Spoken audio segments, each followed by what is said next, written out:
waa wallaalli ilma namaa godhu nama tokkotu namuma biyya keenyaatii namuma afaan keessan kana dubbatu achitti ilmaan dhalee guddifatee Arizoonaa jedhamti isteetiin suni dhalee guddifatee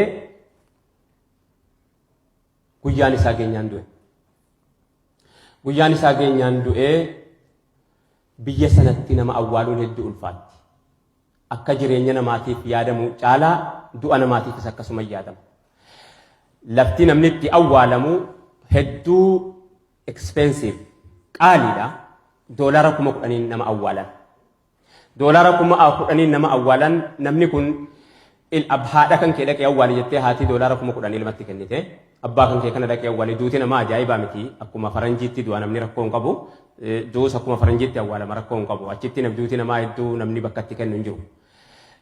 Mush du'a namaa jireenya namaatiif namni bakka itti kennu hedduu hin jiru. Laakiin doolaara 10,000 fuudhee gurbaan geesseeti faranjii hiriyoota isaatiin mari'ate. Akkamiin godhaa abbaan kiyya du'e awwaaluuf doolaara 10,000 ayyoon kiyya nak kennite hayyee dhaqeetiin awwaalaa akkamiin godhaa awwaalcha kennanan maaltu si cinqe jedheen faranjichi saahiba isaatii wajjin baratan doolaara 800 leetee biddatti qabsiiftee gubdee yeroo inni gubatee ka'e daaraa isaan maartee akkuma nuti godhannu kana geessitee qaruuraadhaan mana keessa kaayyatan daaraa abbaa isaanii isaan faranjiin abbaa fi gubdee reefkaa irra caalaan isaanii akkasii gubdee gubataa isaa reefka daaraatti naqattee anuu hedduun arge akkana fuuldura kaayyattee hoggii gadi baatu haay baab jechaa ol galtee gabbaati faranjiin akkas gooti.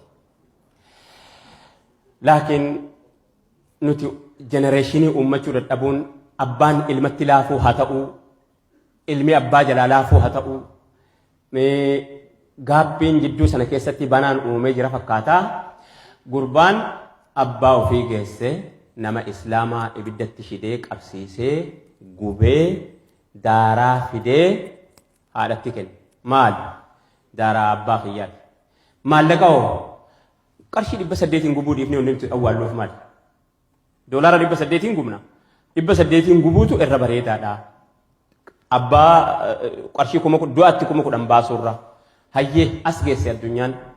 Hoggii kana daaraa kana haati fuutee akka gootu wallaaltee Sheekh Khalid namni jedhamu akka gaariitti isaanirraa hin dhagahe Sheekh Khalid imaama biyyaati. Imaama biyyaa kanatti fiddee daaraa abbaa ijoollee kanatti kennite.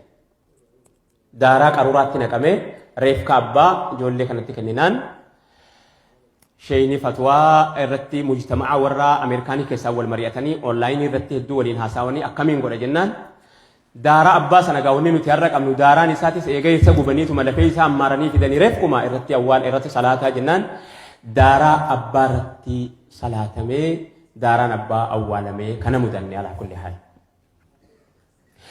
Kanaa jecha inshaallah gara fuulduraatti ilmiin nuti har'aan tana akkasitti dagannee ilmiin nuti har'aan tana akkasitti baqannee jennu kanaan nama gaha wallaallee beekuun immoo waa beekuun waa warri waa beeke dalagu argaa jirtanuun nama gaha alhamdulillah rabbil alamin. Kanaa jecha hundi keenyaahu waan hin beekne baruudhaaf qophii ta'uu qabna.